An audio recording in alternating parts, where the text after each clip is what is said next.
In October 2025, Anthropic shipped this. Most teachers still have not caught up. They called it Agent Skills, a new open standard for talking to Claude, one file, plain text, file name SKILL.md, 3 lines at the top, plain English body. No imports, no SDK, no new programming language, the smallest, simplest unit of AI agent definition ever shipped by a major lab. Simon Willison, the engineer who built Django and runs one of the most read engineering blogs on the planet, wrote this the same day.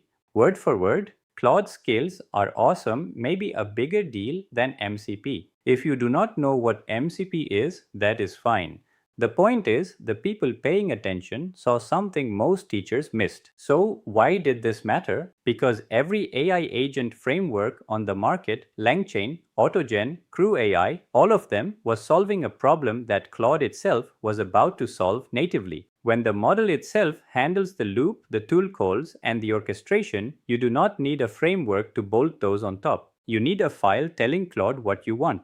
Here is what is inside a skill.md name, description, when to use it, then plain English instructions. Read these files, find what changed, write a status, save it, no code, just words, that is the spec. And because it is an open standard, the file you write today runs on Claude Code in your terminal, Claude on the web, Claude on your desktop, and any other tool that adopts the standard later. One file, multiple harnesses, no vendor lock-in. This Saturday, inside Agent Skills Academy, I will walk you through writing your first one. Free. 75 non-coders are already shipping theirs every weekend. The standard is here. The frameworks will fade.